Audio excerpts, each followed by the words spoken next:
किस श्राप के कारण स्त्री को मासिक पीड़ा होती है? मासिक धर्म में स्त्री को छूने से क्या होता है? मैं श्री कृष्ण हूँ। जब जब इस धरती पर मनुष्य ने अधूरी बातों को पूरा सत्य मान लिया, तब तब सबसे अधिक पीड़ा स्त्री को सहनी पड़ी। आज मैं उसी पीड़ा का कारण और उसका सत्य तुम्हें अपनी वाणी में समझाता हूँ। एक दिन मेरे पास अर्जुन आया। उसका मन बहुत व्याकुल था। उसने कहा, हे माधव, बचपन से मैंने सुना है कि किसी श्राप के कारण स्त्री को मासिक पीड़ा होती है। यह भी सुना है कि मासिक धर्म में स्त्री को छूने से अशुभ होता है। क्या सच में ऐसा है? यदि ऐसा है तो स्त्री का दोष क्या है? मैं अर्जुन की आंखों में देख रहा था। उसके प्रश्न में जिज्ञासा थी, लेकिन समाज द्वारा दिया गया भय भी था।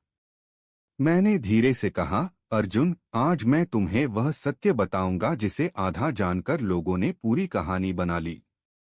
मैंने कहा, सबसे पहले यह समझ कि जो प्रकृति का नियम है वह कभी श्राप नहीं हो सकता। सूरज का उगना श्राप नहीं है, चंद्रमा का घटना बढ़ना श्राप नहीं है, वैसे ही स्त्री का मासिक धर्म भी कोई श्राप नहीं है। अर्जुन चुपचाप सुन रहा था। मैंने उसे एक पुरानी कथा सुनाई।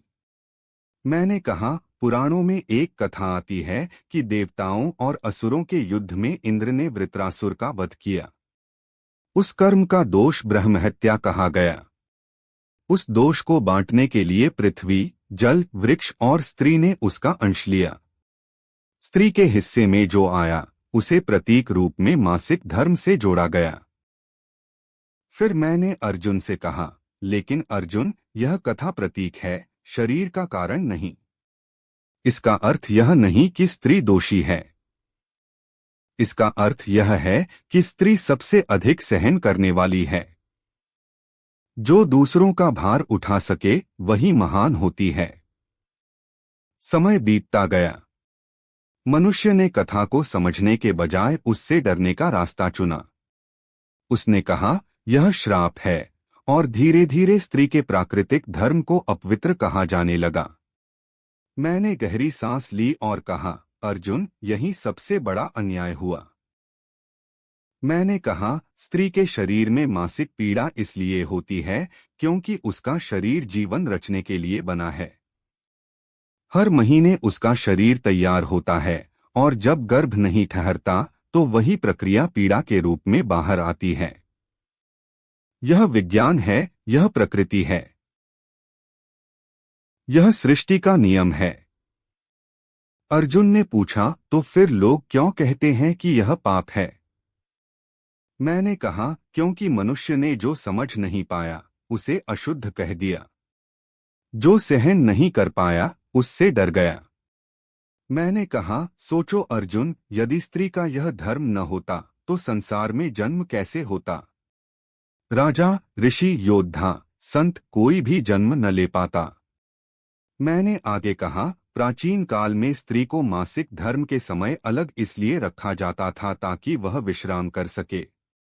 उसे रसोई के धुएं से, भारी काम से, सामाजिक दबाव से दूर रखा जाता था। यह सुविधा थी, सजा नहीं। लेकिन समय बदला। करुणा का अर्थ बदल दिया गया। विश्राम को अपमान बना दिया गया। अब अर्जुन का दूसरा प्रश्न था, हे केशव, मासिक धर्म में स्त्री को छूने से क्या होता है? मैंने स्पष्ट शब्दों में कहा, कुछ भी नहीं होता। मैंने कहा, न पूजा नष्ट होती है, न धर्म टूटता है, न कोई पाप लगता है। यदि ऐसा होता तो मैं स्वयं यशोदा मैया के स्पर्श से कभी पवित्र न होता। यदि ऐसा होता तो मां का स्पर्श सबसे पहले निषिद्ध होता। मैंने कहा, अशुद्ध शरीर नहीं होता, अशुद्ध सोच होती है। जो स्त्री को उस समय तिरस्कार की दृष्टि से देखे, जो उससे दूरी बनाए जैसे वह अपराधी हो, जो उसे छूने से डर जाए, वह अपने मन को अशुद्ध करता है, स्त्री को नहीं। मैंने अर्जुन से कहा, यदि स्त्री स्वयं विश्राम चाहती है तो उसे विश्राम देना धर्म है। यदि वह सामान्य व्यवहार चाहती है तो उसे रोकना अधर्म है।